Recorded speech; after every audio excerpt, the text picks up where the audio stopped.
Welcome back to the channel. We're going over the S&P 500, exactly what is happening with the stock market crash, have we reached a top, and what to expect going forward. So going into today, this is what I was talking about with yesterday, is you were trading in this broad range right here, and you were going to keep coming back and forth. And what I was highlighting was this key point here, was this bottom level here and this top level here. These were your main zones, and while you're trading in this range, there's no reason, and you're going to be just ping-ponging back and forth. So back and forth, you would go to 416, back down to 412, and so on, back and forth, back and forth.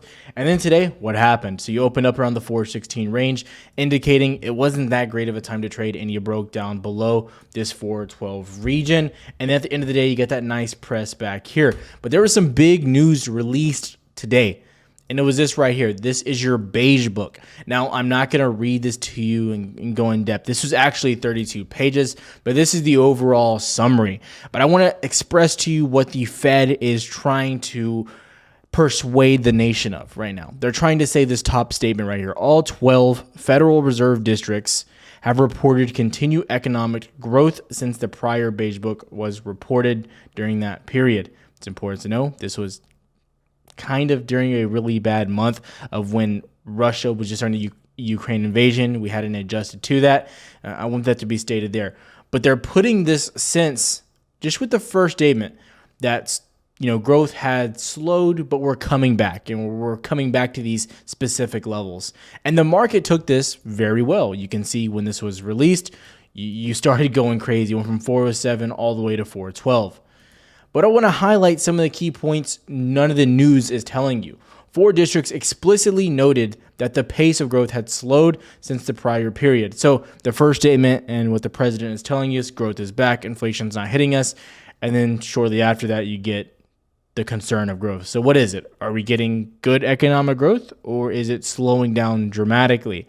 And that's where the rhetoric takes place. But what I want to highlight is this bottom statement right here. 8 districts reported that the expectations of future growth among their contacts had diminished, and they expect more downside as you read through the report. Contacts in 3 districts, so 1/4 of all the districts, think this. So literally just keep this in the back of your mind.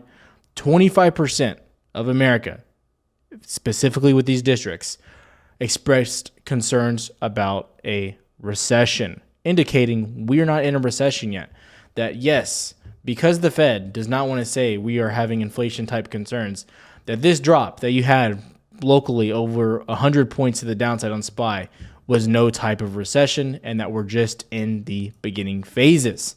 So that's the trouble of what's happening. As you go down, you can see labor markets, they're paying more people, but it's hurting small businesses, and they really can't afford what's happening. It's important to know wage growth has never outlasted the effects of inflation, never in the history of the United States of America. As you go to prices, you can also see the concerns going into small businesses as well, as small businesses and businesses such as Walmart, Costco, Target are not increasing their prices, but the price per good is going up as well, showing the main problems with supply chain and inflation. One district noted that the firm's price expectations have edged down for 2 consecutive quarters, something they're not mentioning in that first statement up there. And this is where things really start to hurt. So 4 to 5% more over just this past overall period since the last beige book of downside, and increasing on those prices as well. So this is very concerning in a large sense. If you want to look at this, go to the Fed's website. It's very easy to watch and overall look. It's 32 pages, so have fun reading it. It was not a fun read. Looking at what's happening here though, going back, and I think this gives you such a good visual of how our economy is moving now and what you need to be looking out for. So I find it interesting, nonetheless, to say this, that you made your decision, you got below 412, and you retested near the end of the day 1, 2, 3, 5, let's say 5, 6 times over the last 2 hours of trading. You've tested that high again at 412, rejected, and then pushed strongly down to 409.5 with about 10 minutes left in trading. So in 10 minutes, you went from 412 down to 409.5, and look like you're going to get more downside pressure, especially with that volume. Looking at Nasdaq, what happened here? You came back, you tested locally 12.65 and then pushed back below 12.6, which was that region we were talking about. You kind of made a little bit of a double bottom at your previous lows as well. I want to highlight that. However, if this bottom gets taken out, in my opinion, it's going to get very bad and you're going to be pushing back down to 12,000 in a hurry. And at this rate, it's looking like more downside is coming, because the more you read about the beige book and more you read about the data, the more it's very, very concerning regarding the overall health of the economy and what's really going on behind the scenes. So if we stay below 412, I'm going to tell you my target right now. It's going to be locally this range right here, 404 to 405, and that most likely happens in a hurry. If you break below that range, you have to be looking for 398 to 397. I don't think 400's a key level per se, but I think 398, 397 has proven to be a massive level down here. So if you lose this range right here, you're coming down to your target number 2, 397, 398. To get back above 412, most likely, I would suspect within an hour, hour and a half, you'd be back to 415, 416. But as of right now, you're below that region as we projected. As you stay below this range, it's going to hold you down very strong and you're going to be pushing down towards 405, 404 in a hurry. That's what I'm looking at there. Another thing that I want to highlight with the data that was released today, I want to show you, because there's one thing that has not lied to us, and it's yields. And people have been getting a little bit tired of my yield talk. But on the day, you're up almost 3% on the 10-year yields. I'm going to go to the daily time frame or the 4-hour time frame so you can see what's happening. I mentioned to everyone what was going on here.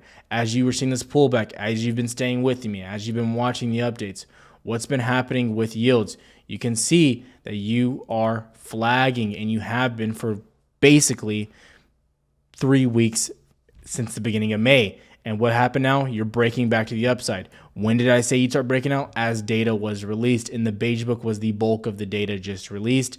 And that's what's really getting us started. The last one was released in March going into April, and you can see what happened from that range as well. So we're looking for that test to come back into this region, that major level looking at there. I also want to show you just the comparison very quick of the US 10 to the 30-year yield, which has been the ultimate recession tester and the ultimate indicator. You can see today you're pushing back up to a fully inverted yield. You're at 95%. Once you get above 100%, what happens? Obviously, you're fully inverted. You've already hit that level once. And what happened from that range? If you look right here, April 22nd, just take a quick look at SPY from April 22nd. Once you got fully inverted right there, locally at this region right here is when that first inverted, and you went from 438 down to lows of 387 in literally about 3-4 weeks just from the one indicator. So as this keys back up to an indicator, you all know what's going to happen. Probably what happened right here and what happened in 2008, what happened in 2001. These are just indicators. You can look at what's happening, proven and backed by fundamental viewpoints as well. These are not just technical indicators. These are all things that I'm watching for. Going to tomorrow, you do have some news as well, and this is all found on investing.com, absolutely free. You get your jobless claims coming out, which are going to be pretty big. If more jobless come out and this ends up beating and there's more initial jobless claims, unemployment goes up, it's going to be bad for the economy. Not going to be good. Farm roll also will be very, very important as well. But locally, that's really all I'm looking at right now. Beige book, in a nutshell, in my opinion, this was terrible. It highlights everything going on. It's showing, yes, there's strong wage growth, but you have to realize these companies and the average American citizen and small businesses are not going to be able to keep Americans out of a recession. They're not going to be able to continue increasing wage growth. You can't just get raises every single month. That's not going to happen. Walmart just went over what's going on with their company. The national average and national pay right now from Walmart, the average stepping into a Walmart position is $15, with an average income of most Walmart employees above $17 an hour. This is not normal. We are in an inflated market. This is very much going to come back, kick us in the butt the longer we put this off.